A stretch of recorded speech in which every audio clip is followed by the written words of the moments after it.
여러분 안녕하십니까? 황 작가의 책 읽기 이어령의 마지막 수업, 그 마지막 편에 오신 것을 환영합니다. 우리는 지금 이어령의 마지막 수업 김지수 지음을 읽고 있습니다. 오늘은 그 마지막 시간입니다.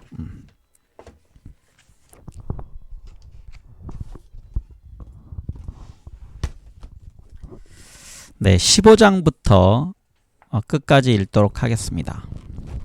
15장의 제목은요, 또 한 번의 여름, 생육하고 번성하라 라고 되어 있습니다. 예수 돌아가실 때 제자들은 다 도망갔어.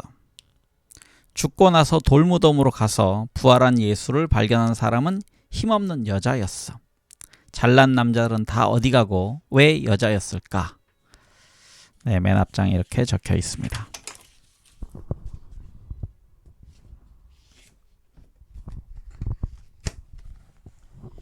네, 270쪽입니다. 뱀꼬리와 묵은지라는 소제목입니다. 봄에서 초여름으로 계절은 이음새도 없이 넘어갔다. 가지마다 도톰하게 살이 오른 나무들이 보기 좋았다. 바람이 불 때마다 잎새는 저희끼리 소곤거렸고 생명의 양감은 짙어졌다. 코로나 시국이 길어질수록 세상 사람들은 디지로그와 생명 자본을 일상의 언어로 감각하게 되었다. 입학식도 못해서 애처로웠던 둘째 아이는 어느새 온라인 교실과 학교 교실을 오가는데 익숙해졌다. 나는 집에서 메신저로 소통하며 일했다. 줌 화면으로 모여 회의도 하고 회식도 하고 예배도 드리고 공연도 보며 조금씩 디지로그 생활에 정착해 갔다. 거리는 한적했지만 온라인 스트리트에는 사람들이 넘쳐났다. 그 사이 백신이라는 생명 자본이 전 세계로 씩씩하게 퍼져나갔다. 변화가 빠르고 깊을수록 사람들은 일찍부터 디지로그와 생명 자본을 이야기했던 이어령 선생의 지혜를 원했다. 선생님이 어떤 말이라도 해주셨으면. 선생의 육성을 한마디라도 듣기 위해 기업과 대학 등 지식산업계가 앞다퉈 평창동을 노크했다. 투병 와중에도 지적 폭발은 멈추지 않는 선생 곁에 있었기에 내가 그 다리가 되어 몇몇 프로젝트의 대담자 역할을 수행하게 되었다.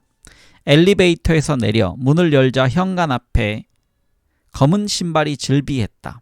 내가 평창동 이어령 선생님 댁 문지방을 넘은 이래 가장 많은 방문객이 북적이고 있었다.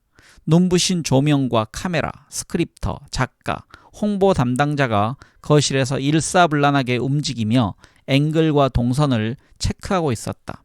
선생은 촬영을 위해 따로 옷을 차려입거나 메이크업을 하는 것을 거부했다.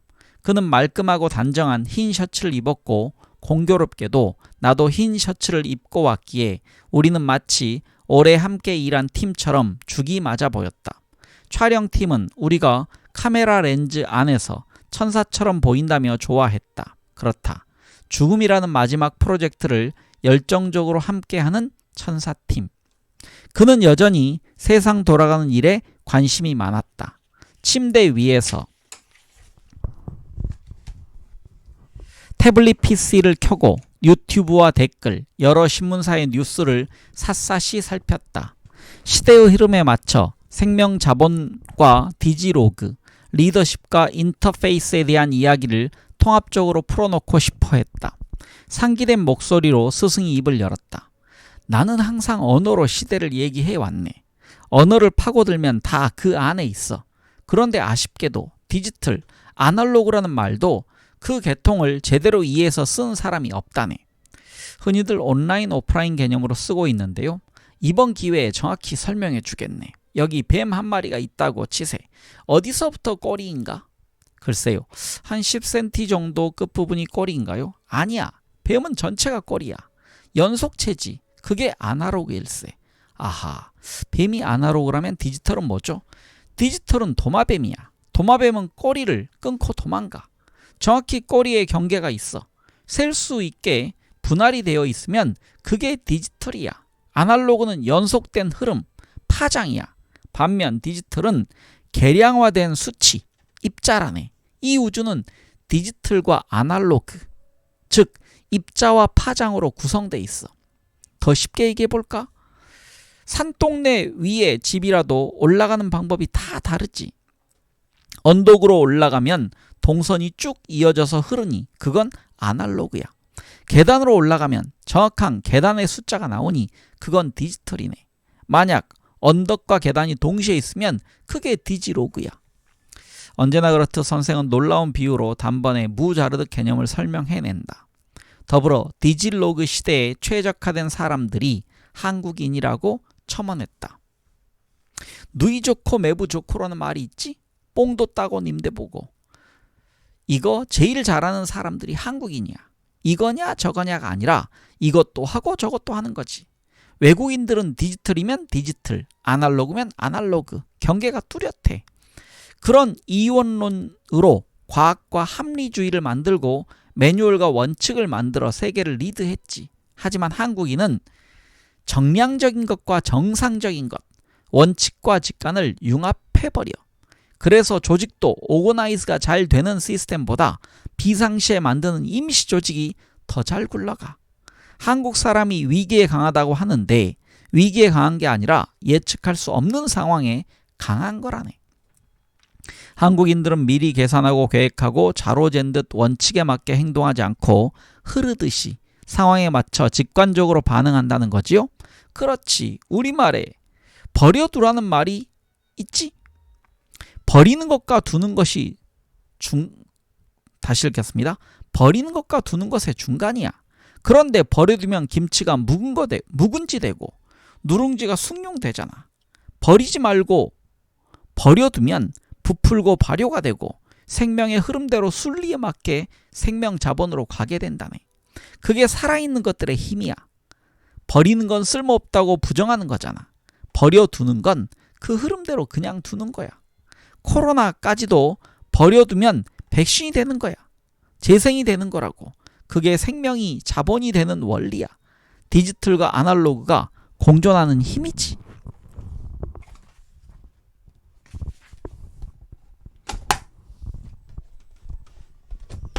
이것과 저것의 대립이 아니라 이것이면서 동시에 저것인 상태.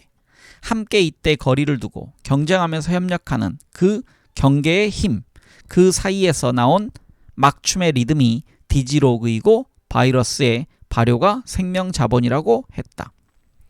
다음 소제목은 리더는 사익꾼, 너와 나의 목을 잇는 사람들, 이렇게 되어 있습니다. 대적이 아니라 경협, 경쟁하면서 협력하는 것이 중요하군요. 그렇지. 에너미는 안 돼. 라이벌이어야지. 라이벌은 어원이 리버야. 강물을 사이에 두고 윗동네 아랫동네가 서로 사이가 나빠. 그런데도 같은 물을 먹잖아. 그 물이 마르고 독이 있으면 동네 사람이 다 죽으니 미워도 협력을 해. 에너미는 상대가 죽어야 내가 살지만 라이벌은 상대를 죽이면 나도 죽어. 상대가 있어야 내가 발전하지. 같이 있는 거야. 그게 디지로그 정신이야. 기업도 마찬가지라네. 대기업과 중소기업, 벤처는 에너미가 아니라 라이벌이야. 큰 조직은 작은 조직의 모험 정신을, 작은 조직은 큰 조직의 시스템을 배우며 수시로 모이고 흩어지기를 반복해야 해. 이 관계에서 가장 중요한 게 뭔 줄 아나? 인터페이스야. 위치로 보면 목이요? 머리와 가슴을 이어주는 목? 그렇지, 목. 분리하면서도 이어주는 목. 머리와 가슴을 잇는 목. 팔과 손을 잇는 손목. 발과 다리를 잇는 발목. 모든 국가, 모든 기업, 모든 개인은 이 목이 가장 중요해. 사람 꼼짝 못하게 할 때 어떻게 하나? 목에 칼을 씌우고 손목에 수갑 채우고 발목에 쇠고랑 채우지. 인터체인지는 묶는 거야. 우리 어릴 때 놀 때 어른들이 사이좋게 놀아라 그러잖아. 그 사이가 목이야. 디지로그와 생명자본은 디지털과 아날로그의 목이 막히지 않고 사이가 편안한 상태야. 반면 코로나는 문명과 자연의 사이가 나빠서 왔지. 이 나쁜 사이, 뭉친 목을 풀어줘야 세계가 잘 굴러간다는 얘길세. 이쪽과 저쪽의 사이를 좋게 하는 사람이 필요하겠군요. 그런 사람이 바로 21세기의 리더고 인재라네. 어느 조직이든 이쪽과 저쪽의 사이를 좋게 하는 사람이 있다면 그 조직은 망하지 않아. 개발부와 영업부 두 부서를 오가며 서로의 요구와 불만을 샅샅이 풀어주며 다리 놓는 사람, 그 사람이 인재고 리더야. 리더라면 그런 사기꾼이 되어야 하네. 큰 소리치고 이간질하는 사기꾼이 아니라 여기저기 오가며 함께 뛰는 사기꾼이 돼야 해. 한때 선생님은 양치기 리더십을 말씀하셨어요. 목자가 양떼들 살피듯. 그건 리더와 팔로워의 관계를 이야기한 거라네. 목자는 양의 앞도 뒤도 아닌 양떼 한복판으로 들어가서 양을 지켜낸다네. 진정한 목자는 양가죽을 쓰고서라도 스스로 양이 되어 그들의 삶에 동참하는 거야. 리더지만 플레이어지. 한니발이 그랬잖아. 부하와 똑같은 밥 먹고 똑같은 잠자리 들고 똑같이 싸웠지. 그런 조직에서는 한 마리 양이나 99마리 양이나 똑같아. 경중이 없지. 99마리 양 버려두고 한 마리 찾는다는 이야기는 기업에 적용해도 다르지 않아. 99마리는 이 세상에 없어. 오직 한 마리 양만 있지. 1000명 다니는 대기업도 한 사람이고 10명 다니는 벤처기업도 한 사람이야. 스스로 일어설 줄 아는 한 마리 양이 자기 인생, 자기 조직의 리더가 되는 거라네. 목자, 인류 최고의 생명자본이라는 소제목입니다. 디지로그와 생명자본으로 시작된 이야기는 뱀과 도마뱀을 거쳐 목자와 한 마리 양으로 나아갔다. 생각해보면 목자는 신과 인간의 벌어진 사이를 화해시킨 존재, 죄와 벌의 길목에서 어리석은 인과 유를 끊어버리는 존재, 그리하여 신이 보낸 인류 최고의 생명자본이 아니었을지. 피를 토하듯 말을 토한 후 선생은 오래도록 기침을 했다. 낯빛이 창백한 채로도 걱정하는 사람들에게 이제 곧 나는 앞으로 들어가겠다고 농담을 했다. 마이크를 빼면서 혼잣말하듯 허공을 향해 나지막이 말씀하셨다. 죽음 앞에서 당당하게 홀로 웃을 수 있는 사람은 역사적으로 예수 한 분뿐이었다네. 그래서 나는 기독교인이 됐어. 다른 이들이 죽기 전에 제자들이라도 찾아와 울고불고 했지. 예수 돌아가실 땐 제자들은 다 도망갔어. 죽고 나서 돌무덤으로 가서 부활한 예수를 발견한 사람은 여자였어. 죽은 예수가 불쌍해서 찾아간 힘없는 여자가 잘난 남자들은 다 어디 가고. 다시 읽겠습니다. 죽은 예수가 불쌍해서 찾아간 힘없는 여자지. 잘난 사람들은 다 어디 가고 왜 여자였을까? 생명자본, 그 의미를 생각해보게. 여자들은 끝없이 생명을 낳고 일으킨다네. 하나님이 아브라함에게 한 축복을 떠올려 보게나. 끝없이 어린 아이를 낳아서 지상을 무엇으로 덮으라고 했나? 생명으로 덮으라고 했어. 눈물 나는 이야기야. 모든 게 죽어가고 사그라드는데 이 지구를 초록색으로 덮듯 생명으로 가득 덮으라고 했네. 생육하고 번성하라. 목적 같은 거 없어. 생명, 살아있는 것. 그게 이 세상이라네. 눈물 나는 세상이라네. 조명은 꺼졌고 선생은 땀에 젖은 흰 옷을 입은 채 오래도록 눈을 감고 계셨다.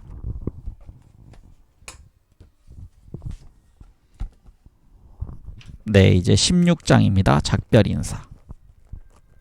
지금도 보면 눈물이 핑 도는 것은 죽음이나 슬픔이 아니라네.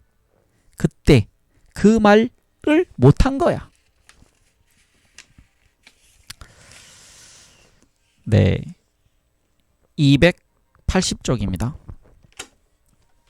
새벽에 가장 먼저 머리를 쳐드는 새, 부지런함이 아닌 예민함이라고 되어 있습니다. 인터뷰를 위해 선생을 뵙는 마지막 날이었다. 사진작가 김용호가 이어령 선생님을 간절히 찍고 싶어 했기에 사전에 양해를 드리고 평창동을 방문했다. 김용호와 나는 소설가 김훈의 일산 작업실 아치울 마을의 박완서를 찾아가 격조 있게 격앙된 작가의 한순간을 포착하곤 했다. 한 장의 사진이 글보다 많은 것을 이야기할 때가 있었다. 검은 트레이닝 점퍼를 입고 평상 앞에 앉아 먼 곳을 노려보던 소설가 김훈이나 부드러운 스웨터를 입고 손가락에 낀 루비 반지를 만지며 충만하게 웃던 박완서. 오로지 그 자신으로 약동하는 예술가의 한순간을 잡아내는데 김용호는 최적의 작가였다. 이어령 선생님은 만반의 채비를 갖추고 우리를 기다리고 있었다. 아래 위로 정갈한 재색 수트 차림이었다. 풍기는 위용은 여전했으나 그 사이 더 살이 빠져 다리가 양복바지 안에서 휘적거렸다. 손수 잘라 벗어넘긴 머리카락이 말끔했다. 아내와 며느리가 나서면 너무 정식으로 자를 것 같아서 당신이 서둘러 가위를 잡아 이 바람 머리라며 멋쩍어 했다. 목덜미 사이로 가윗날이 지나간 자리가 벌초한 자리처럼 표가 났다. 정원에는 이어령 선생의 시가 조각된 붉은 양철 깃발이 부드러운 바람 사이에 우뚝했고 실내에선 선생의 소설 장군의 수염이 한 글자 한 글자 아로 새겨진 초상화 작품이 새로 자리했다. 이목상 작가가 스승의 날에 선물한 작품이라고 했다. 동상이든 초상이든 동시대 사람들은 자기 방식대로 이 어령이라는 거인을 기록하려고 열을 올렸으나 스승은 자신을 향한 칭송에는 항상 거리를 두고 싶어 했다. 내 얼굴 위에 새겨진 이 글씨가 장군의 수염이라는 소설 전편이야. 자세히 보게나. 검은 눈동자에도 글자가 섬세하게 박혀있지.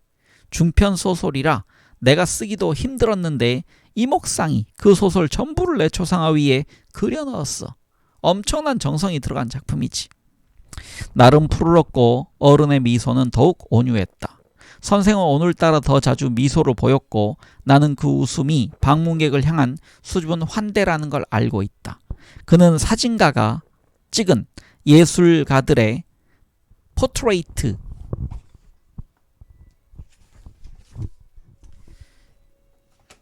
사진집을 한 장 한 장 넘겨보며 즐거워했다.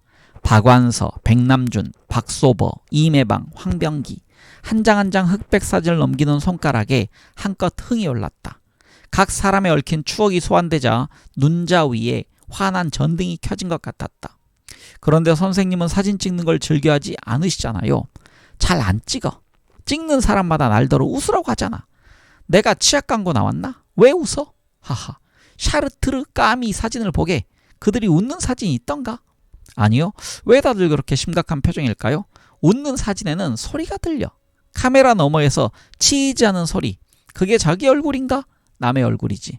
나는 여간에서는 제대로 찍은 사진이 없어. 다 강연하는 사진이나 말하는 도중에 찍은 사진들이지. 20대 시절에 찍은 선생님 사진을 본 적이 있어요. 너무 핸섬해 하셔서 깜짝 놀랐어요. 그거 삼각지 살 적에 내가 직접 찍은 거야. 우수에 찬 얼굴이 꼭 영화배우 같으셨어요. 콧날이 길게 살았어요. 무드가 있지. 잘생겼다기보다는 내가 폼을 잡고 찍었잖아. 제임스 딘처럼. 시인 김수영도 러닝 셔츠를 입은 모습에 비슷한 사진으로 기억됩니다. 여기 있지만 다른 곳을 보는 듯한 눈빛이죠. 젊은 날의 선생님 눈빛도 그렇더군요. 김수영의 실제보다 김수영의 사진이 더 자기답지. 딴 세상 사람이 이 세상에 끌려온 죄수 같은 모습, 그게 이미지의 힘이라네. 나는 오늘은 모자를 쓰고 찍을까 하다 그만뒀어. 사진작가 요청에 따라 검은 터틀넥으로 갈아입은 그가 조명기 아래 섰다. 먹색 배경천 앞에서 선 선생을 보니 천공으로 발사되기 전에 우주선 같았다. 감정의 물성이 느껴지지 않는 얼굴로 선생은 가만히 카메라를 바라보았다. 조명이 다 선생의 머리털이 고양이 털처럼 투명하게 빛났다. 셔터 소리에 그가 움츠러들지 않도록 가만가만 말을 건넸다. 요즘은 통증은 더 없으신지요? 가로 열고 물끄러미 쳐다보며 요즘에 나는 자네가 앉아있는 그 소파에서 자고 일어난다네. 예전엔 새벽에 아파서 아래층 침대에서 아내와 자다가 소리를 지르며 일어났지. 그러면 집사람이 잘 수가 없어. 도와주지도 못하는데 나 때문에 깨면 미안하잖아. 그래서 언제부턴가 그 소파에서 자고 나게 됐어. 바닥에 가죽 쿠션을 쭉 깔아두면 떨어져도 괜찮아. 여전히 새벽녘에 자주 깨시는지요?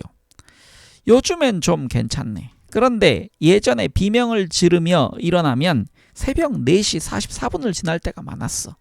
음기와 양기가 바뀌고 어둠에서 빛이 생겨난 즈음이지. 그 시간이 지나면 달이 울고 새들이 울지. 언젠가 뉴욕에 갔을 때가 생각나는군. 뉴욕에 가면 건물이 다 드높아서 새들은 아래로 날아다니지. 마천루의 도시니까요. 당시엔 우리나라에 고층 건물이 많이 없을 때였어. 나는 60층 건물에 15층에서 혼자 생활했어. 뉴욕 간 첫날 시차가 맞지 않아 밤을 꼬박 새웠다네. 시계도 볼 수 없어 가만히 있는데 어디선가 삑 작은 소리가 들리는 거야. 환청인가? 여기서 새가 올 리가 없는데. 조금 있으니까 또 삑삑 울어. 이번에는 서너 마리가 조심스럽게. 날이 조금 밝아지니 짹짹짹짹 여러 마리가 수다스럽게 우는 거야. 나는 제일 처음 운 녀석의 삑 소리를 들은 거지. 깜깜해서 다 잠들었는데 혼자 깨서 삑하고 운 녀석. 어둠 속에서 새벽의 미세한 빛이 눈꺼풀로 스며들 때 그걸 느낀 예민한 녀석인 거야. 선생님은 새 한 마리에게도 자기를 느끼시는군요. 얼리버드나 퍼스트 펭귄 같은 궤도적인 이야기가 아니야. 그 예민함을 이야기한 거네. 새벽인가? 긴가민가 하며 우는 새. 그러면 다른 놈들이 맞장구를 쳐서 야 맞다. 같이 울면 새벽이 오거든. 새들은 합창만 하는 줄 알았지? 아니야. 제일 먼저 우는 놈이 있다는 걸세. 울음만 그런가? 방향을 바꿀 때도 그래. 함께 날아가다 최초로 각도를 트는 놈이 있는 거지. 동시에 울고 동시에 방향을 트는 것이 아니라요. 동시에 하는 것처럼 보여도 먼저 튼 놈이 있어. 흉선을 타고 공명이 된 거니까. 극장에서도 여럿이 박수치지만 제일 먼저 딱 치는 한 놈이 있잖아. 그래서 짝짝 짝짝짝 짝짝짝짝 우레 같은 박수가 되는 거야. 용감한 자고 예민한 생명체로군요. 어디서나 그런 존재가 있어. 새싹도 봄이 되면 제일 먼저 기어 나오는 놈이 있어. 꽃도 먼저 터지는 봉오리가 있듯이. 새벽이야? 하고 가장 먼저 머리를 쳐든 새가 있는 걸세. 뉴욕에서 처음 본 그 새에게서 나는 나 자신을 발견하는 거야. 나는 가만히 스승의 처진 눈꺼풀을 바라보았다. 여전히 빛과 어둠에 예민하게 반응하는 어린 새의 살갗 같은 눈꺼풀, 차가운 한 방울의 눈물을 짜내는 헐거운 거지 같은 눈꺼풀. 다음 소제목은요. 가장 슬픈 것은 그때 그 말을 못한 것이라고 되어 있습니다. 선생님, 새벽에 먼저 깨는 홀로 우는 자로 살아보니 어떠셨나요? 글쎄, 그보다 무리 가운데 끼어서 참새처럼 비슷하게 짹짹거리는 걸 체질적으로 못 견뎠다는 게 맞겠지. 나는 장관할 때 국무회의 자리에서도 눈을 감고 있었다네. 회의 나와서 밤낮 주무시오? 할 정도였지. 나는 자는 게 아니라 눈을 감고 있었던 거야. 그러다 싸울 일이 생기면 또 달려들어. 나는 교수 회의할 때도 쭉 둘러앉아 순번대로 말하는 게 싫어서 안 간 사람이야. 저도 세상에서 가장 힘든 자리가 회의 시간이에요. 하하. 요즘엔 식구들과 모여서 어떤 이야기를 하시나요? 최근에는 가족들과 서로 오해한 것들에 대해 이야기를 해보자고 했어. 딸을 먼저 저 세상으로 보내고 나니 가장 아쉬운 게 뭔 줄 아나? 살아있을 때 그 말을 해줄 걸이야. 그때 미안하다고 할 걸. 그때 고맙다고 할 걸. 지금도 보면 눈물이 핑 도는 것은 죽음이나 슬픔이 아니라네. 그때 그 말을 못한 거야. 그 생각을 하면 눈물이 흘러. 그래서 너희들도 아버지한테 이 말은 꼭 해야지 싶은 게 있다면 빨리 해라. 지금 해야지 죽고 나서 그 말이 생각나면 니들 자꾸 울어. 그랬더니 아들이 이 얘기를 꺼내. 어떤 이야기죠? 내가 외국 갔을 때 국제전화로 아들에게 갖고 싶은 게 뭐냐고 물었어. 동네 애들하고 야구를 하는데 좋은 글러브 하나 있으면 좋겠다더군. 잠깐 짬이 나서 가게에 뛰어들어가 제일 비싼 글러브로 주시오 해서 사다 줬어. 야구도 모르고 상표도 모르니 가장 비싼 걸로 달라고 한 거야. 아들이 너무 좋아했지. 그런데 노는 걸 보니까 행동이 좀 이상해. 어느 날 아내에게 애가 좋아해? 했더니 그 말을 하는 거야. 여보, 그거 왼손잡이용이야. 아버지가 미안해할까봐 말도 못하고 보면 얼른 바꿔 끼고 그랬어요. 그 애가 날 닮았어. 미안함과 결벽증 같은 것 피는 못 속여. 우리 집안 사람들이 다 그래. 선생님도 그런 적 있으세요? 나도 마찬가지지. 일본에서 동네 작은 잡화점 같은 데를 가면 주인장이 가게에 없어. 딸랑 종소리 나면 내다보는 거야. 하루에도 대여섯 명이나 올까 말까 한 곳들이지. 그런데 들어가서 주인장이 안 나오면 나는 바빠 죽겠어도 가만히 기다려. 물건들이 쌓여 있으니 마음이 찜찜해서 그냥 못 나가는 거야. 사도 안 사도 반드시 인사를 하고 가야 해. 한국에서 백화점에 가도 그래 여보세요 했는데 점원이 다른 데를 가잖아? 그러면 들고 있던 물건을 놓고 못 나와. 훔쳐갔다고 의심받을까봐. 사람 마음이 다 다르잖아. 불현듯 별들의 오해라는 말을 썼다. 우리는 몇십만 광년 걸려 지구에 도달한 별빛을 보고 있지만 이미 그 별은 사라진 별일 거라고. 너와 나 사이에 있는 사랑, 믿음, 미움.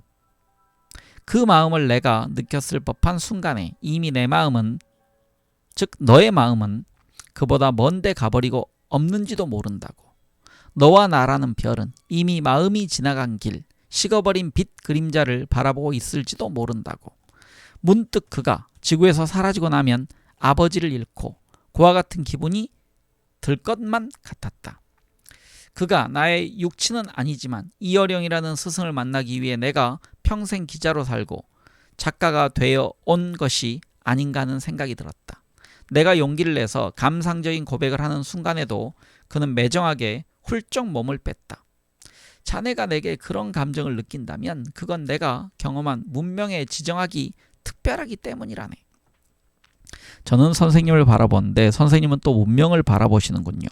그런데도 또 생각해보면 제가 쓴 인터뷰 기사에서도 선생님은 문명 선동가라고 명명한 적이 있습니다. 선생님을 문명 선동가라고 명명한 적이 있습니다. 나는 자연과 문명에 얇은 막을 짚고 나온 마지막 세대일지도 모르네. 이 문명의 경이로움, 기계의 경이로움에 감탄한 마지막 세대라는 말이지. 하지만 선생님, 디지털 신세계를 보는 지금 세대야말로 진정한 문명의 신기원을 경험하는 세대가 아닌가요? 그렇지 않네. 디지털 문명이 우리에게 준 충격은 유성기에서 최초로 사람 목소리가 나왔을 때의 놀라움과는 비교가 안 돼. 사람이 없는데 사람 소리가 난다는 것은 경험적으로 도저히 이해할 수 없는 일이었지. 내 또래 사람들은 자동차가 지나가면 뒤를 쫓아가면서 냄새를 맡았어. 우리는 찔레꽃 향기를 맡고 별 향기를 맡고 두엄 냄새를 맡았지만 휘발유 타는 냄새를 처음 맡아본 거야. 지금은 공해에 불과한 그 어지러운 냄새에 경의를 느끼는 거지. 그렇게 청각으로 후각으로 직접적으로 문명이 우리에게 왔다네. 기차는 어떤가? 기차는 공장의 내장이 바깥으로 나와서 다니는 모양이었어. 시골 사람들에겐 경이로움 그 자체였지. 어떻게 공장 안의 기계가 바깥으로 나와서 돌아다닐 수 있지? 그때 우리는 산업화의 구체적인 맨살을 본 거야. 공장에 있어야 할 직조 기계가 벌판으로 나와 돌아다니는 그 모양을. 지금의 스마트폰이 가지고 온 충격과 변화와는 비교할 수가 없어. 시골 사람들은 농가밭을 보고 새를 보며 몇천 년을 살아왔는데 어느 날 벌판에 철로가 생기고 시꺼먼 기계가 연기를 뿜으며 달렸네. 그뿐인가? 독수리만 지나가도 깜짝 놀라는데 하늘에서 비행운을 일으키며 비행기가 날기 시작했어. 옛날 사람들은 기계 문명도 몸으로 이해하고 받아들이려고 했지만 오늘날의 우리들은 관성으로 받아들이고 있어. 그냥 그런가 보다 하는 거지. 우리 뇌가 얼마나 썩었는지 모르네. 역설적으로 옛날 사람들은 뇌가 덜 오염됐었어.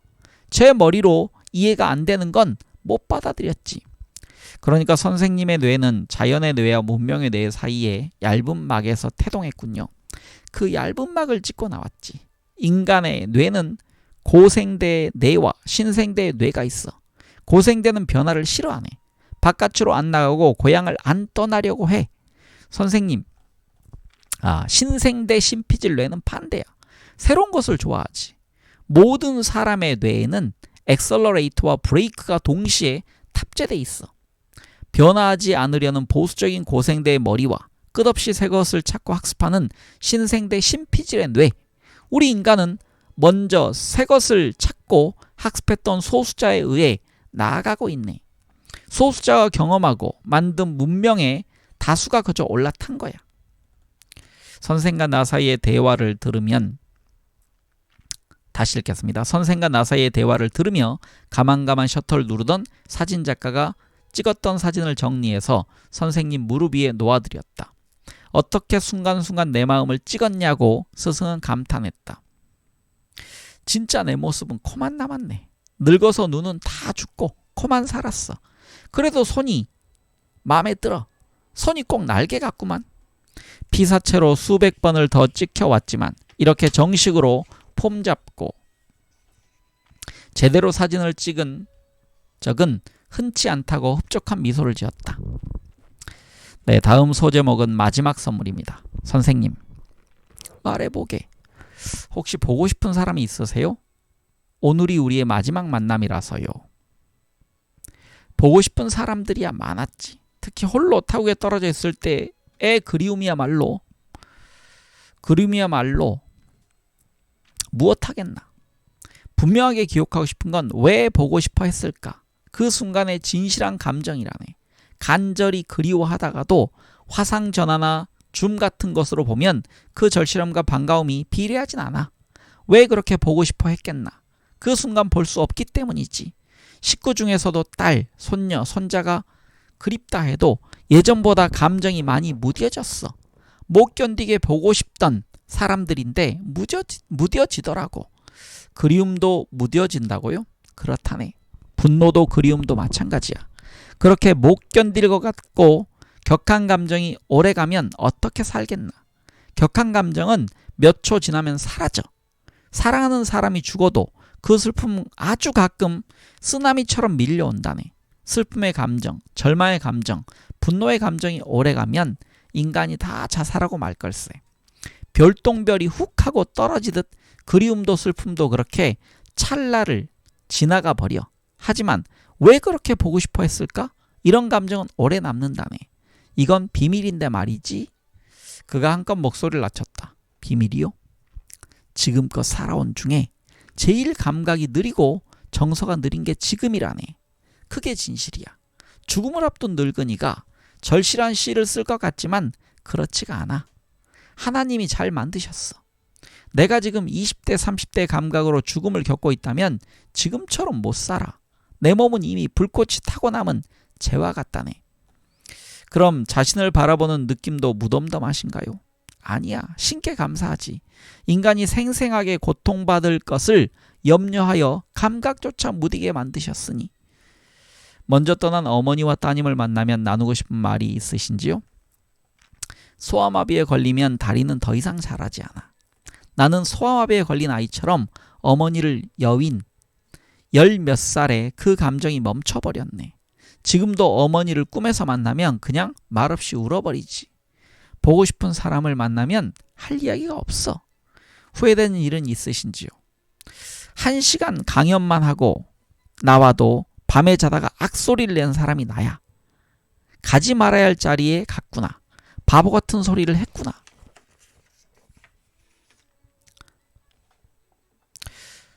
후회해도 또 저희를 위해 꾸준히 새로운 말씀을 해오셨습니다. 글 쓰고 후회하고 또 쓰고 후회하고 책 나올 때마다 후회한다고 내가. 선생님, 이번 책의 제목을 이어령의 마지막 수업이라고 할까 합니다. 그래? 하지만 내가 살아있을 때는 내지 마. 저 세상으로 갈 즈음에 이 책을 내게나. 라스트 인터뷰에서 자네가 썼잖아. 내가 사라진 극장에 엔드마크 대신 꽃 한 송이를 올려놓겠다던 얘기를. 나는 자네의 그런 맥락을 좋아했다네. 마지막을 써내려가는 지금까지 나는 이 책의 운명이 어떻게 될지 알 수 없다. 다만 이 책이 아름답고 고독한 생애를 살았던 스승이 당신의 가슴에 안기는 마지막 꽃 한 송이로 기억되면 좋겠다는 생각이 든다. 그날 선생은 헤어지는 순간까지 지력을 다해 신학과 시학을, 빵과 영혼을, 글씀과 말씀을 분별해서 이야기하고 싶어 했다. 자신은 신학이 아니라 시학을 하는 사람이었고 예수는 이 땅에 빵이 아니라 영혼을 구하러 왔으며 문자로 된 율법이 아니라 오직 말씀만이 생명을 낳는다는 이야기였다. 그러니 그의 유언이 유서로 기록되는 이 책이 엄격한 문자가 아니라 독자들의 삶에 찰랑이는 비유와 말로 남기를 바란다고 흔히 말하는 케이스 바이 케이스의 문법으로 99마리가 아닌 한 마리의 양인 채로 나와 당신의 삶이 교제하길 원했다.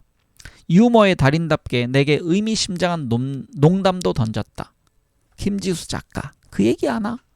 찰리 채플린이 성대모사 대회에 나가서 자기를 흉내냈는데 등수 안에도 못 들었다는 일화가 있어. 모창하는 사람이 채플린보다 더 채플린 같았다는 거지. 대상의 특징만 정확히 뽑아내니 더 진짜 같은 거야. 선생의 은근한 기대처럼 그가 남기려 했던 말 속의 말을 내가 정확히 잡아냈는지, 그래서 이어령의 말이 더 이어령다운 모습으로 독자들에게 다가갔는지는 모른다.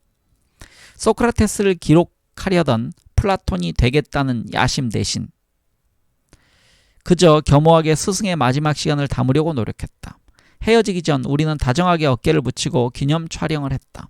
창밖에는 오후의 빛이 저물어가고 있었고 선생과 나는 흑백 사진 속에서 같은 곳을 바라보고 있었다. 선생님, 마지막으로 물을게요. 당신의 삶과 죽음을 우리가 어떻게 기억하면 좋겠습니까? 바다에 일어나는 파도를 보게. 파도는 아무리 높게 일어나도 항상 수평으로 돌아가지. 아무리 거세도 바다에는 수평이라는 게 있어. 항상 움직이기에 바다는 한 번도 그 수평이란 걸 가져본 적이 없다네. 하지만 파도는 돌아가야 할 수면이 분명 존재해. 나의 죽음도 같은 거야. 끝없이 움직이는 파도였으나 모두가 평등한 수평으로 돌아간다네. 본 적은 없으나 내 안에 분명히 있어. 내가 돌아갈 곳이니까. 촛불도 마찬가지야. 촛불이 수직으로 타는 걸 본 적 있나? 없어. 항상 좌우로 흔들려. 파도가 늘 움직이듯 촛불도 흔들린다네. 왜 흔들리겠나? 중심으로 돌아가기 위해서야. 나무들이 흔들리는 것도 원래의 자세로 돌아가기 위해서라네. 바람이 없는 날에도 수직의 중심으로 가기 위해 파동을 만들지. 그게 살아있는 것들의 힘이야.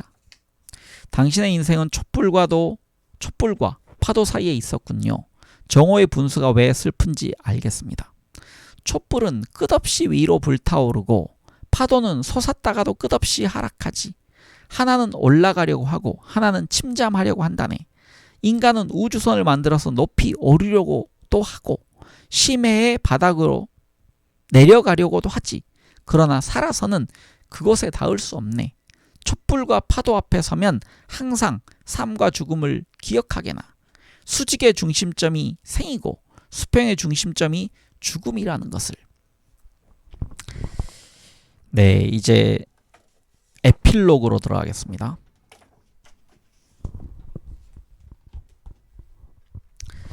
선생과의 대화를 기록하는 작업을 끝내고 나는 한동안 허둥거렸다.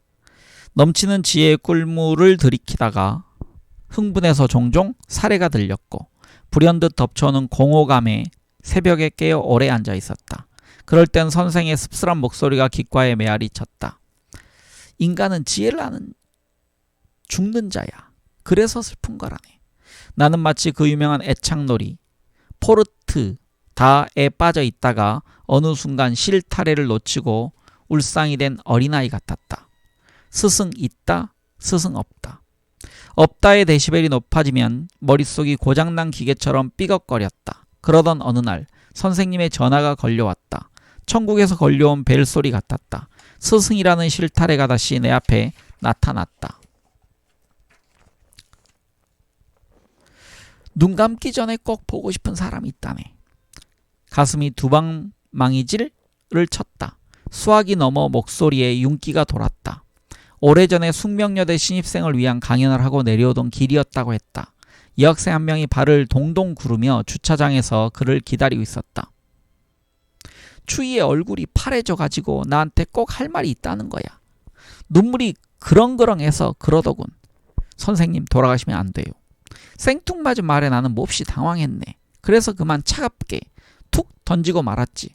학생, 그게 뭔 소린가? 죽고 사는 문제를 어떻게 내 맘대로 하나? 그 여학생은 손등으로 눈물을 훔치면서 슬퍼하며 돌아갔네. 선생님, 그래도 돌아가시면 안 돼요.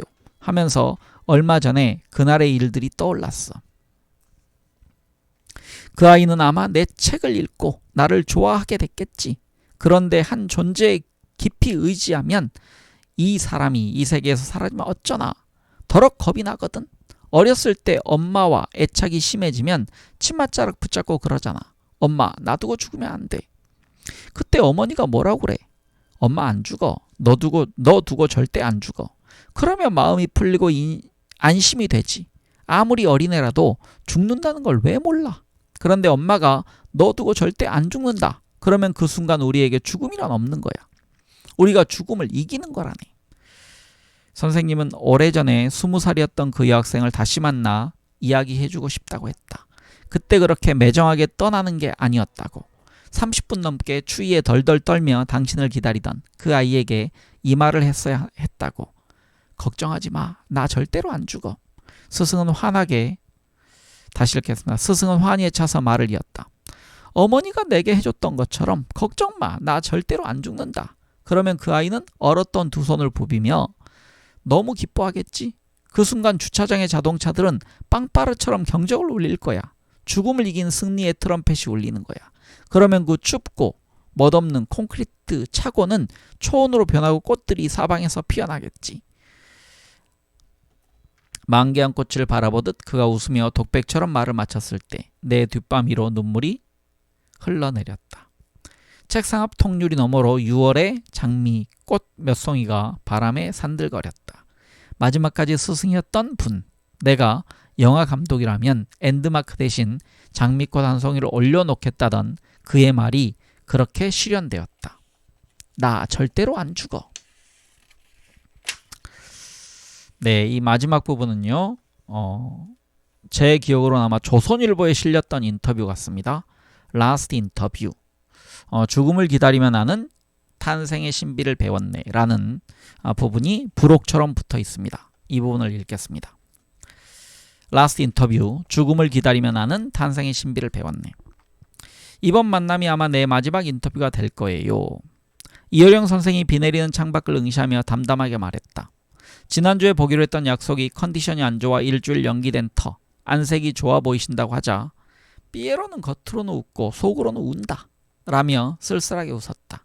품위 있게 벗어넘긴 백발, 여전히 호기심에 우물이 찰랑대는 검은 눈동자, 터틀넥과 머직 슈트가 잘 어울리는 기계 넘치는 한 어른을 보며 나는 벅참과 슬픔을 동시에 느꼈다. 비디오 아티스트 백남주는 살아생전 이어령의 회가변에서 두 장의 그림을 그려주었다. TV 상자 안에 말 그림과 TV 상자 안에 입술 가로 열고 말씀언이 터진 통로 그림이었다. 말이라는 무기를 들고 말이라는 말처럼 달리는 자가 이어령이었다. 그가 쏟아낸 말은 과거를 달릴 때나 미래를 달릴 때나 주저가 없었다. 스킵과 시프트, 축지법과 공중부양을 자유자재로 구사해서 선생과 앉아 인터뷰하던 서재는 늘 매트릭스나 인터스텔라 같은 SF 영화의 세트처럼 느껴지곤 했다. 오늘 마주 앉은 방엔 책 한 권, 서가 한 칸 없이 고적했다. 기품이 넘치는 이태리산 젓갈색 책상과 의자 한 벌, 한 면을 가득 채운 녹색 벽엔 선생과 교류했으나 먼저 세상을 뜬 세계의 지성들이 보낸 편지와 사진, 기사로 채워져 있었다.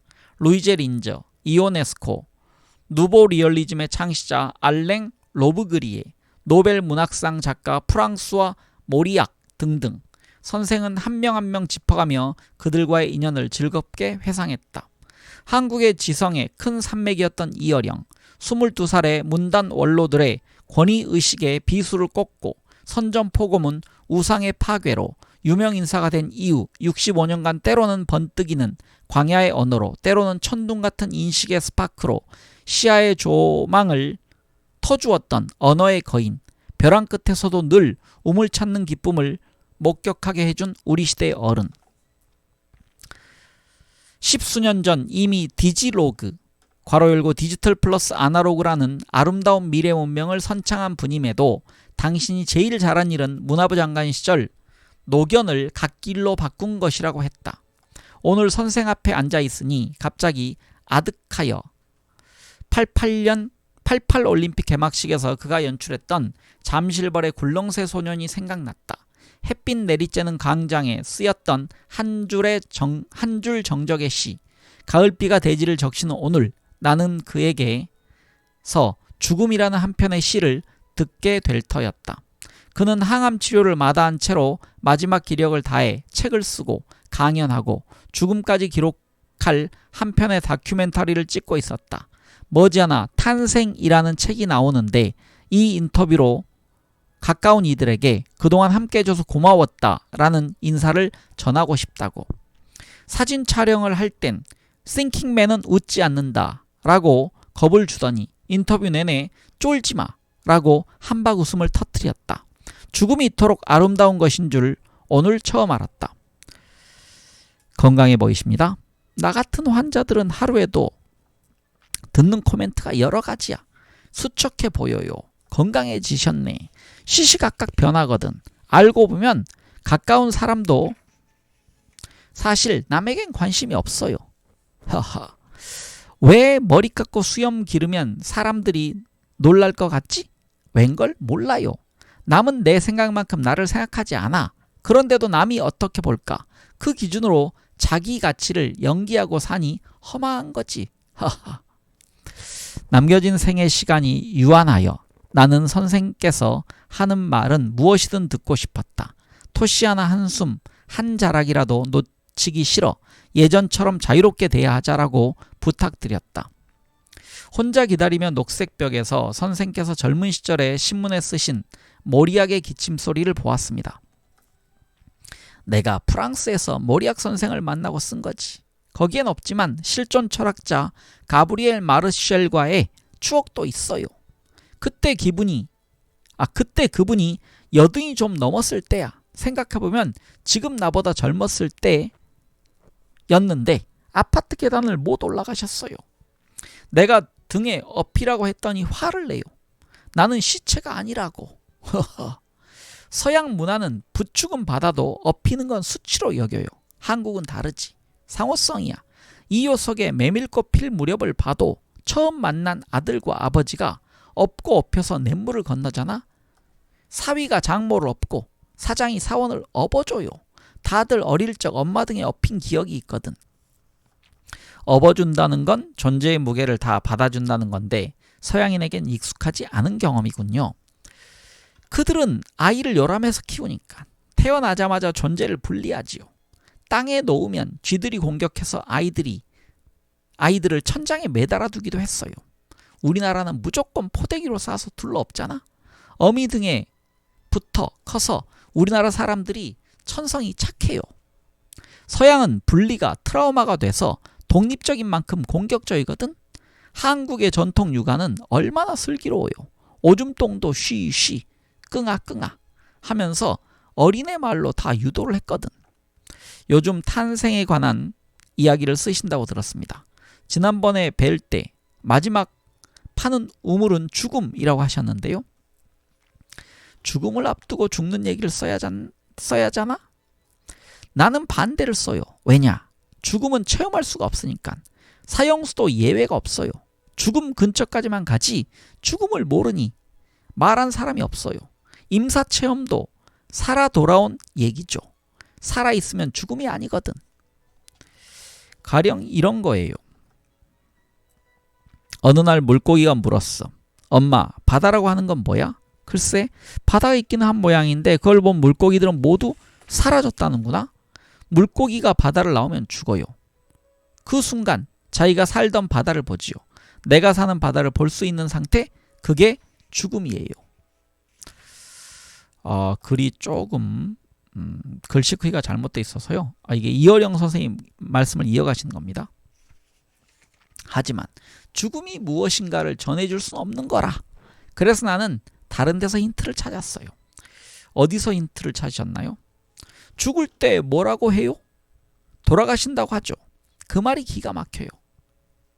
나온 곳으로 돌아간다면 결국 죽음의 장소는 탄생의 그곳이라는 거죠. 생명의 출발점? 다행인 건 어떻게 태어나는가는 죽음과 달리 관찰이 가능해요. 이 3억 마리의 정자의 레이스를 통해서 내가 왔어요. 수능 시험보다 어려운 시험을 통과한 거지. 그런데 그 전에 엄마와 아빠가 만나지 않았더라면 또 그 전에 조부모가 만나지 않았더라면 그렇게 계속 거슬러 가면 36억 년 전 진핵세포가 생겼던 순간까지 가요. 나는 그렇게 탄생을 파고들어요. 죽음을 느끼면서 태어남 이전을 복귀한다. 엄청난 속도의 플래시백인데요. 뇌에서 빅뱅이 일어나겠습니다. 하하, 그렇지요. 모험은 미래에 있는 것이 아니라 아주 먼 과거에 있어요. 진화론자의 의견에 비추어 보면 내 존재는 36억 년 원시의 바닷가에서 시작했어요. 어찌 보면 과학은 환상적인 시야. 내가 과거 물고기였을까? 양수가 바닷물의 성분과 비슷하니 그럴지도 모르겠다. 태아 형성 과정을 보면 아가미도 물갈퀴 자국도 선명하게 보이거든. 그렇게 계산하면 내 나이는 사실 36억 플러스 87살이야. 엄청난 시간을 산 거죠. 죽음에 가까이 가고서 나는 깨달았어요. 죽음을 알려고 하지 말고 내가 어디에서 왔는지를 알아야 한다는 것을. 과거로 가서 미래를 본다는 설명이 이상하게 안도감을 주었다. 그는 이어령이다. 평생 창조적 역발상으로 우리에게 새로운 시야를 선물처럼 안겨준 사람. 선생은 오래전에 이미 디지로우가 온다로 디지털과 아날로그의 융합을 예언하셨어요. 미지의 죽음을 탄생의 신비로 푸니 이번엔 또 뭐가 보이던가요? 난 옛날부터 참 궁금했어요. 왜 외갓집에만 가면 가슴이 뛸까? 왜 외갓집 감나무는 열린 감조차 더 달고 시원할까? 그게 미토콘드리아의 외가의 혈통으로만 이어져서 그래요. 거슬러 가면 저 멀리 아프리카에 어깨 벌어진 외할머니한테서 내가 왔는지도 몰라. 이렇게 한 발 한 발 가면서 느껴지는 게 신의 존재예요.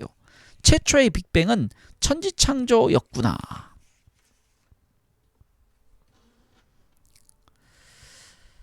과학을 잘 모르면 무신론자가 되지만 과학을 깊이 알면 신의 질서를 만난다고 했다. 죽음이 아닌 탄생을 연구하면서 선생은 점점 더 자신만만해졌다. 말하는 중간에 쫄지마 라는 악센트를 농담처럼 박아 넣었다. 탄생을 연구하면 무섭지 않아. 지적으로도 그래요. 아리스토텔레스 나와봐라. 그래, 너는 생명을 알고 썼냐? 나는 이제 안다. 이거지. 그런데 요즘에 탄생 자체를 비극으로 보는 젊은이들이 많습니다. 인간은 내 의지로 세상에 나오지 않았어요. 하지만 그래서 안 태어나는 게 행복했다? 어쩔 수 없이 태어났으니 빨리 사라지는 게 낫겠다? 이렇게 반출생주의적 사고를 하는 건 무의미해. 제일 쉬운 게 부정이에요. 긍정이 어렵죠. 나야말로 젊을 때 저항의 문학이다. 우상의 파괴다 해서 부수고 무너뜨린 데 힘을 썼어요. 그런데 지금 죽음 앞에서 생명을 생각하고 텅 빈 우주를 관찰하면 다 부정해도 현재 내가 살아있다는 건 부정할 수가 없어요. 숨을 쉬고 구름을 본다는 건 놀라운 일이에요. 그 놀라움의 힘으로 또 무엇을 보셨나요? 생명은 입이에요. 태내에서도 생명은 모든 신경이 입으로 쏠려 있어요. 태어난 후에 그 입으로 있는 힘껏 젖을 빨지요. 그 입술을 비벼 첫 소리를 내요. 무브. 가벼운 입술소리 미음으로 엄마, 물을, 무거운 입술소리 비읍으로 아빠, 불을 뱉어요. 물은 맑고 불은 밝잖아? 그런데 그 미음과 비읍이 기가 막힌 대응을 이루는 게 바로 우리 한글이에요. 와터와 파이어로는 상상도 못할 과학이야. 놀랍죠? 놀랍죠? 어떤 주제든 언어로 시작해서 언어로 끝난다는 게 더 놀라웠다. 프로이트도 구강기를 정신분석의 첫 단계로 중요하게 보지 않았습니까? 하지만 프로이트는 뱃속 세계를 몰랐어요. 태어난 후부터 트라우마를 적용했는데 기실, 태아 때 더 많은 트라우마가 생긴다는 걸 그는 몰랐지. 아우슈비츠에서 죽은 사람의 후손 중 많은 사람이 폐쇄 공포증을 앓았어요. 좋은 쪽이든 나쁜 쪽이든 유전은 내 조상의 정확한 이력서예요. 동양의 탄생학과 서양의 유전학은 동시에 말하고 있어요. 뱃속에서의 10개월이 성격, 기질, 신체의 많은 부분을 결정한다고. 스승이 10년 가르친 게 뱃속에서 가르친 10개월만 못하다잖아. 그래서 지혜로운 한국인은 태중의 아이를 이미 한 살로 보는 거예요.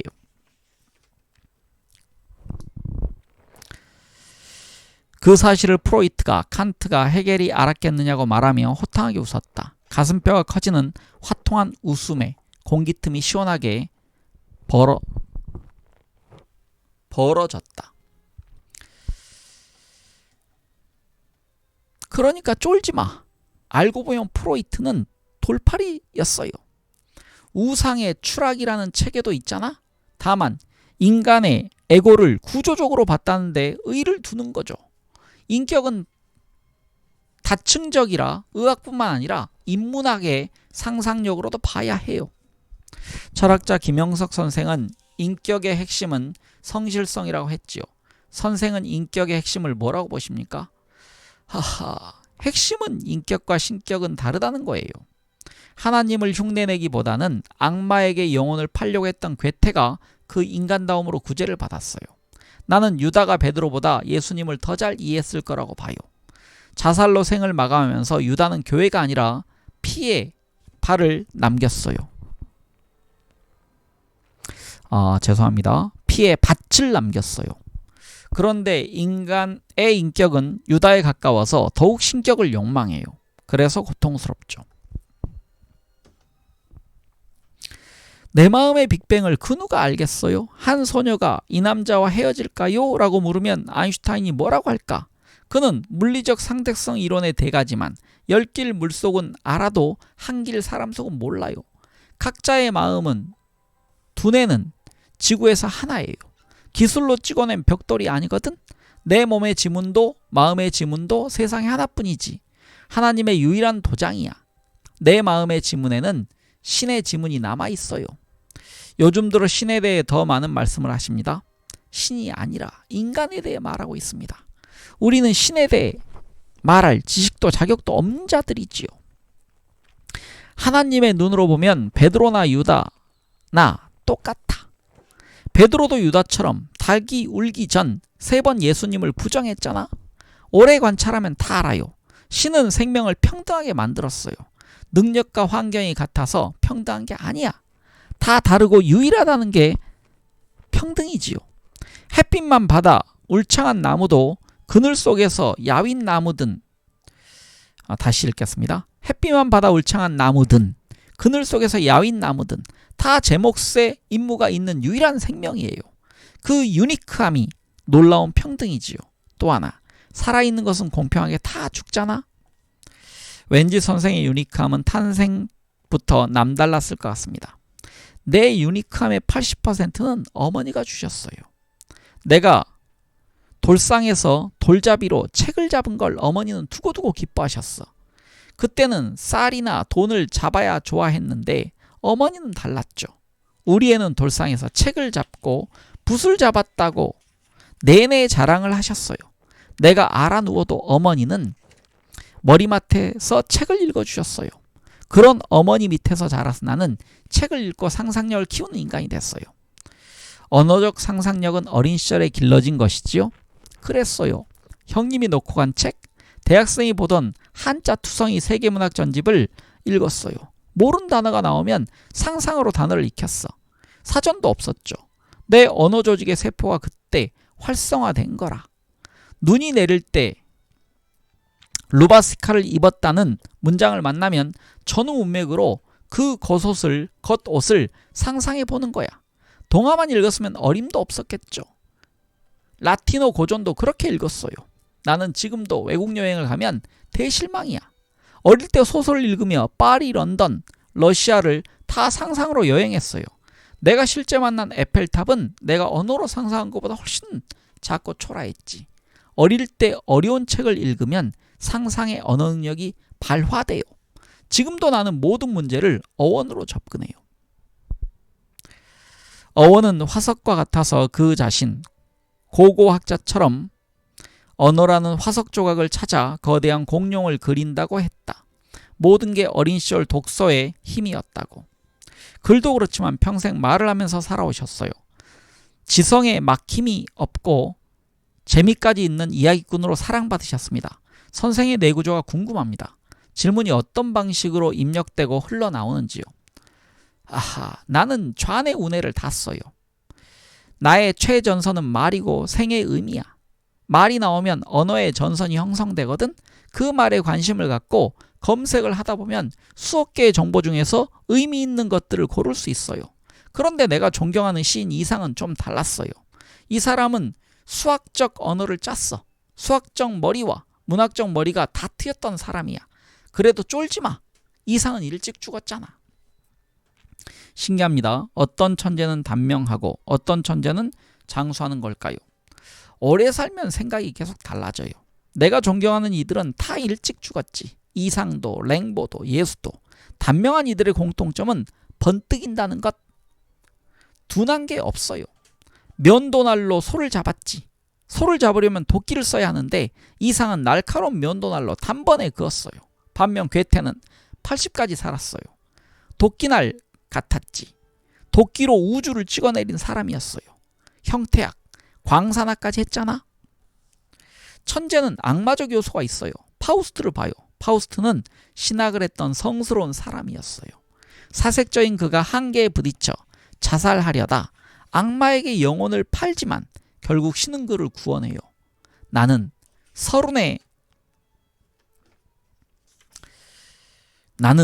서른이 지나고 모델이 없었는데 그때 잡은 게 괴테였어.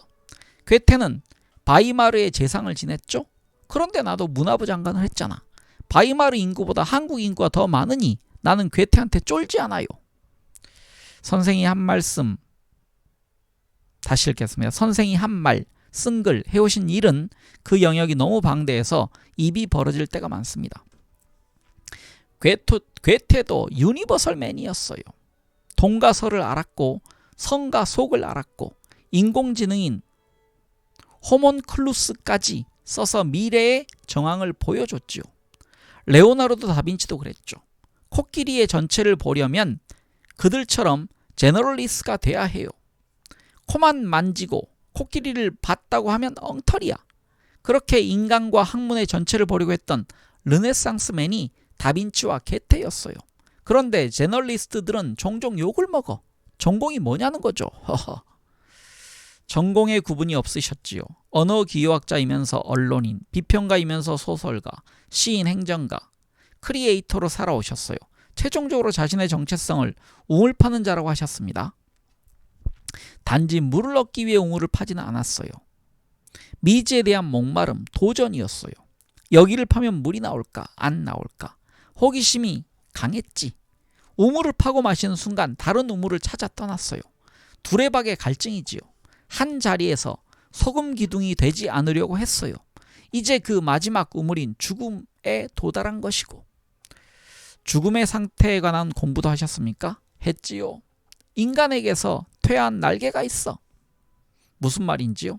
새는 날짐승이잖아. 그런데 무거운 새는 못 날아요. 그때는 날개가 덮개가 되죠. 인간도 몸이 부르면 못 날아.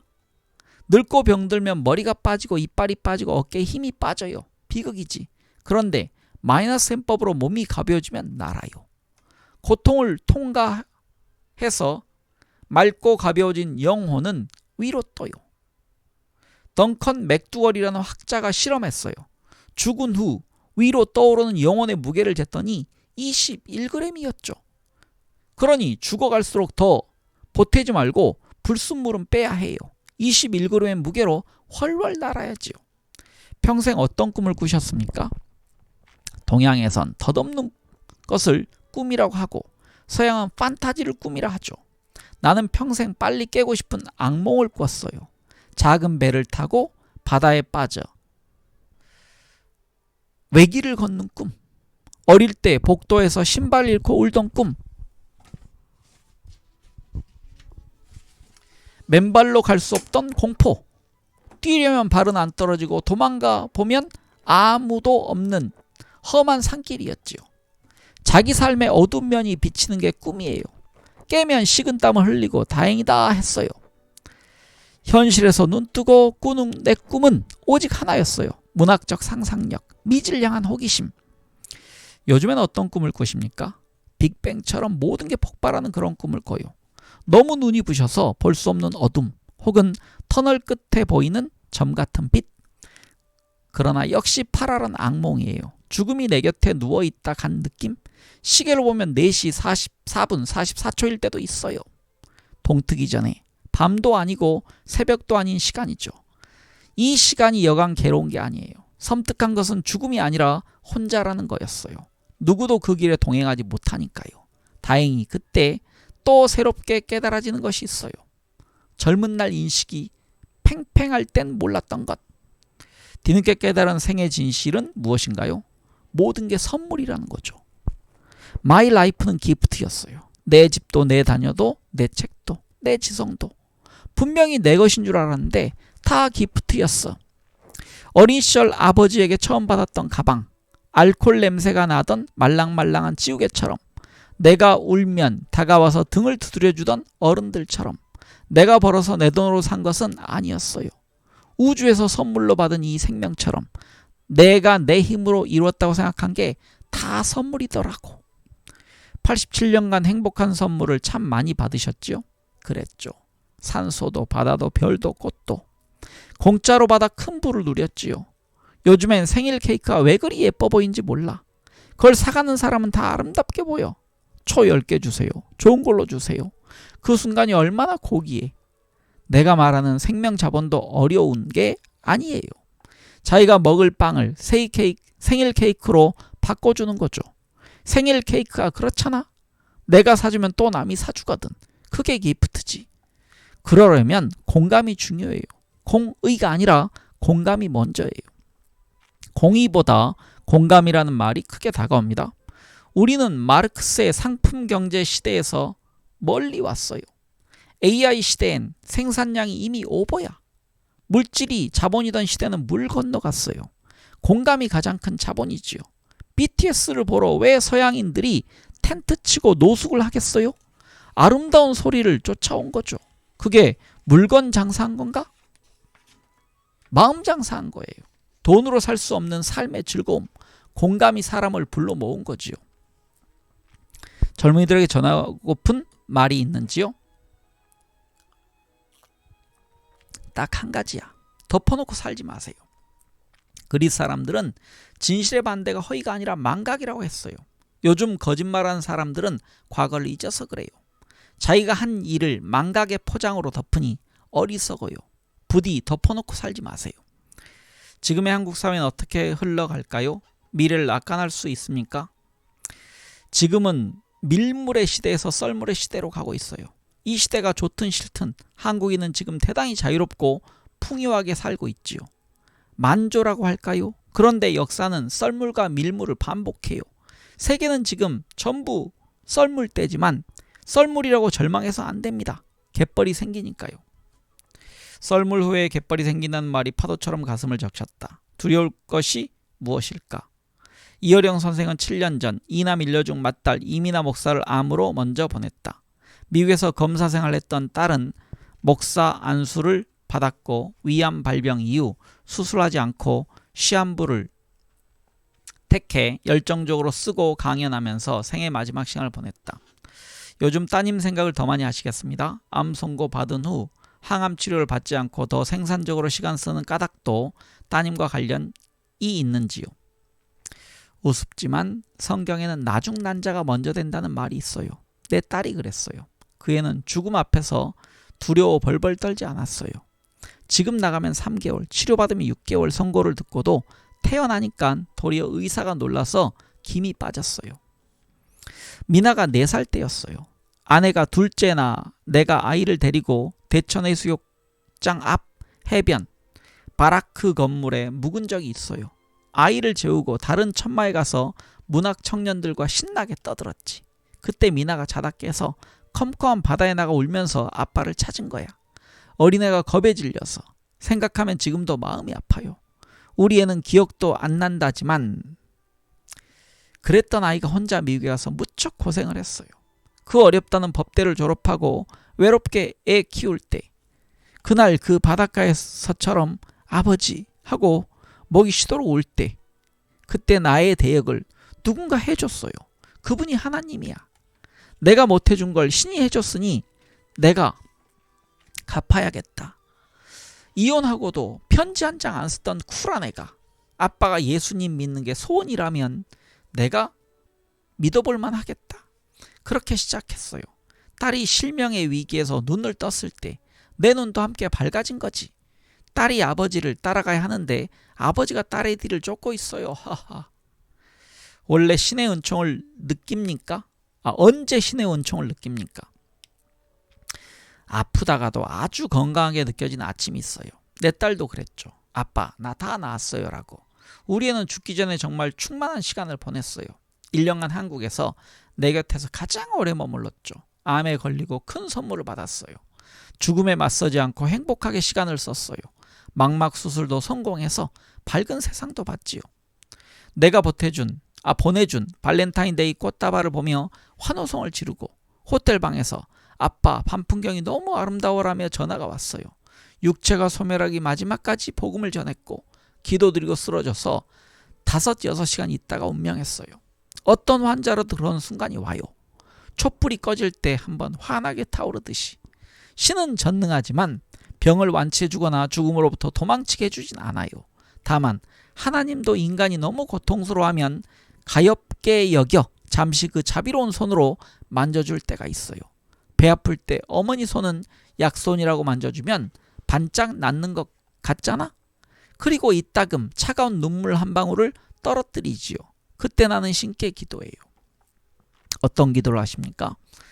옛날엔 나는 약하니 욥 같은 시험에 들지 말게 해달라고 기도했지요. 지금은 병을 고쳐달라는 기도는 안 해요. 역사적으로도 부활의 기적은 오로지 예수 한 분뿐이니까. 나의 기도는 이것이에요. 어느 날 문득 눈 뜨지 않게 해주소서. 내가 갈피를 넘기던 책, 내가 쓰던 차가운 컴퓨터, 그 일상에 둘러싸여 눈을 감고 싶어요. 그 전까지는 죽음의 의미, 생명의 기프트를 마지막까지 알고자 한다고 힘을 주어 말했다. 사형수도 형장으로 하면서 물 웅덩이를 폴짝 피해가요. 생명이 그래요. 흉악범도 죽을 때까지는 착하게 죽어요. 역설적으로 죽음이 구원이에요. 그러니 죽을 때까지 최악은 없다고. 노력하면 양파 껍질 벗겨지듯 삶에서 받은 축복이 새살을 드러낸다고. 빅뱅이 있을 때 내가 태어났고 그 최초의 빛의 찌꺼기가 나라는 사실은 수사가 아니라 나의 이야기라고. 여러분도 손 놓고 죽지 말고 내가 죽는다는 사실을 끝까지 알고 맞으라고.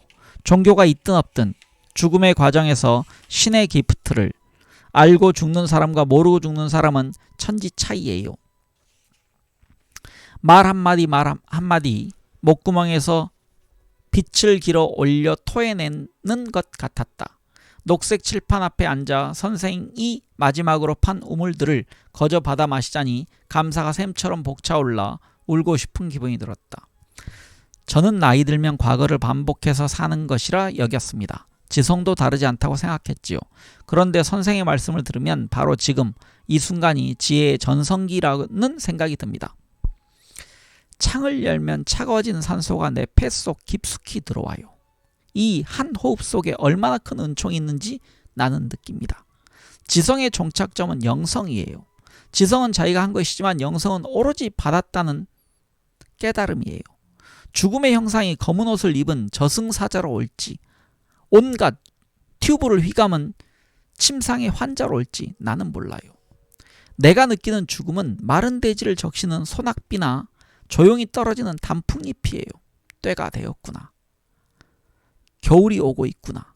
죽음이 계절처럼 오고 있구나. 그러니 내가 받았던 빛나는 선물을 나는 돌려주려고 해요. 침대에서 깨어 눈 맞추던 식구, 정원에 울던 새, 어김없이 피던 꽃들, 원래 내 것이 아니었으니 돌려보내요. 한국말이 얼마나 아름다워요. 죽는다고 하지 않고 돌아간다고 합니다. 애초에 있던 그 자리로 나는 돌아갑니다. 자신이 영화를 만드는 감독이라면 마지막 엔드마크 대신 꽃봉오리 하나 꽂아 놓을 거라고 했다. 피어있는 꽃은 시들지만 꽃봉오리라면 영화의 시작처럼 많은 이야기를 갖고 있을 테니 끝이란 없어요. 이어서 또 다른 영화를 트는 극장이 있을 뿐이지요. 네, 아래 설명글이 하나 있습니다. 조선일보 온라인 김지수의 인터스텔라 2019년 10월 19일 기사라고 되어 있습니다. 네, 이상으로 제가 이어령의 마지막 수업을 읽었습니다. 제가 젊을 때 읽었던 이어령 교수님의 책과는 다른, 그리고 죽음을 눈앞에 둔 이어령이라는 거인이 느끼는 그런 죽음에 대한 말씀들, 받아들이는 사람에 따라 다 다른 느낌으로 다가올 겁니다. 이 책을 통해서 많은 걸 생각하게 하는 그런 시간이었습니다. 네, 함께 독서해 주신 많은 분들 감사드립니다. 모두 편하고 행복한 시간 되시기 바랍니다. 그리고 여러분이 받은 선물 소중히 여기는 그런 나날 되시기 바랍니다. 감사합니다.